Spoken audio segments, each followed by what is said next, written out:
చాలా చోట్ల వైరస్ అంటున్నారు. అంటే చాలా రకాల వైరస్లు వస్తూ ఉంటాయి ప్రతి సంవత్సరం. ఒక్కొక్క కాలానికి ఒక్కో వైరస్. కోళ్ళు పెంచే వారికి కుక్కెర తెగులు, కుక్కెర వ్యాధి అంటే తెలియని వారు ఎవరు ఉండరు. దాదాపు అందరికీ ఈ వ్యాధి గురించి ఒక అవగాహన ఉంటుంది.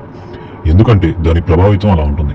ఒక్కసారి అది ఫామ్లో వ్యాప్తి చెందిందంటే ఖచ్చితంగా చేదు జ్ఞాపకాలను మిగులుస్తుంది. పండగ ముందు వైరస్ వ్యాప్తి చెంది అలా చాలా చోట్ల చాలా కోళ్ళు మరణించాయి. పండగ తర్వాత యథావిధిగా ప్రతి సంవత్సరంలోనే వైరస్ వ్యాప్తి చాలా ఉంది. ఇప్పుడు కూడా కోళ్ళు చనిపోతూనే ఉన్నాయి. కొందరు వ్యాక్సిన్ వేశారు, అయినప్పటికీ కూడా చనిపోతున్నాయి.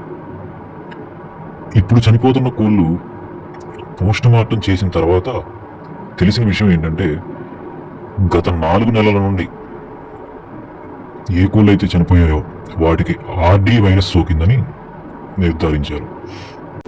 అసలు ఈ వైరస్ వ్యాప్తి చెందకుండా ఎలాంటి జాగ్రత్తలు తీసుకోవాలంటే, కొత్తగా వచ్చిన పక్షులను వేరుగా ఉంచి వాటికి సపరేట్గా గావులు, సపరేట్గా షెడ్డు అలా ఉంచాలి. బయట వ్యక్తులను ఎవరిని లోపలికి అనుమతించకూడదు. ఖచ్చితంగా చాలా శుభ్రంగా ఉంచాలి ఫామ్ మొత్తం. బయోసెక్యూరిటీ మెజర్స్ ఖచ్చితంగా తీసుకోవాలి. అంటే స్ప్రే చేయడం, డిస్ఇన్ఫెక్టెంట్స్ వాడటం, మేత పెట్టే గిన్నెలు కానీ, నీళ్లు పెట్టే జగ్గులు కానీ, కోళ్ళు ఉండే ప్రదేశం కానీ అంతా చాలా శుభ్రంగా ఉంచుకోవాలి. టీకాలు వేయని పక్షులు ఖచ్చితంగా 100కి 100% చనిపోతాయి. ఇప్పుడు వస్తున్న వ్యాధి, ఇప్పుడు బాగా కోళ్ళు చనిపోవడానికి కారణం ఆర్డీ.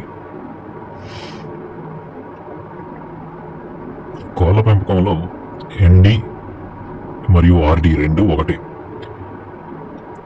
న్యూ క్యాజిల్ వ్యాధి, రానికెట్ వ్యాధి అంటారు. ఈ రెండు ఒకటే. న్యూ క్యాజిల్ డిసీజ్ అనేది అత్యంత అంటువ్యాధిగా వైరల్ ఇన్ఫెక్షన్కు అంతర్జాతీయంగా గుర్తింపు పొందిన పేరు. ఆర్డీ అనేది భారతదేశంలో సాధారణంగా ఉపయోగించే పేరు. దాన్ని రానికెట్ వ్యాధి అంటాం. కోళ్ళ పెంపకదారులు ప్రస్తావించేది ఎక్కువగా ఆర్డీ అని, రానికెట్ వ్యాధి అని అంటారు. ఆర్డీ, ఎన్డీ రెండు ఒకటే. ఏవియన్ పారామిక్సో వైరస్ వల్ల కలిగే ఒక ప్రాణాంతక వైరల్ వ్యాధి ఇది.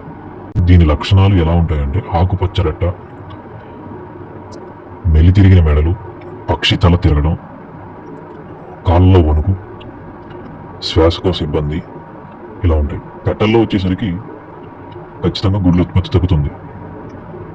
ఇంకా ఈ వ్యాధి వ్యాపకం ఎలా ఉంటుందంటే, పక్షులు చాలా నీరసంగా ఉంటాయి. పక్షుల మలం, కలుషిత ఆహారం, నీళ్లు, కోళ్ళు ఉండే పరిసరాలు, కోళ్ళకు వాడే పరికరాలు, వీటి ద్వారా ఖచ్చితంగా వ్యాధి వ్యాప్తి చెందుతుంది. ఈ వైరస్ వెచ్చని మరియు తడి వాతావరణంలో వారాలు తరబడి ఖచ్చితంగా జీవిస్తుంది.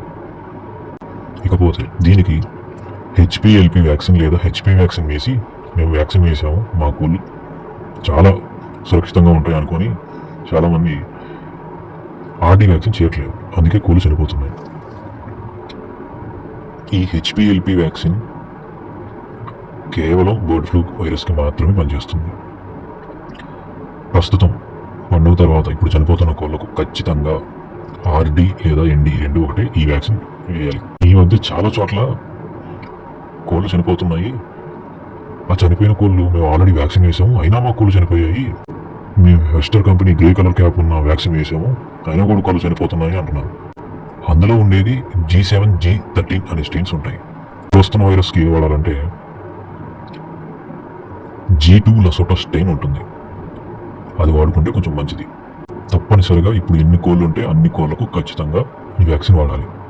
3 నెలలు వయసు నిండిన వాటి నుండి పెద్దవి ఎంత వయసు ఉన్నా సరే వాటికి 0.5 ml వేసుకోవాలి. అంటే 1 mlలో సగం డోసు ఖచ్చితంగా ఇచ్చుకోవాలి.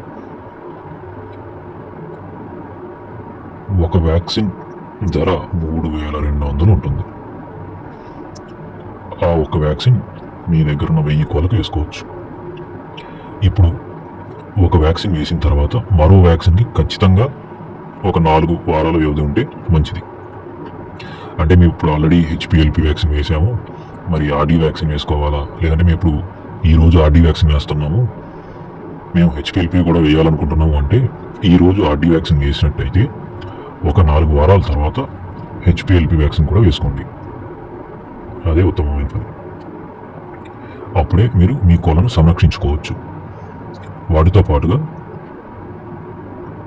తగిన జాగ్రత్తలు ఖచ్చితంగా తీసుకోవాలి.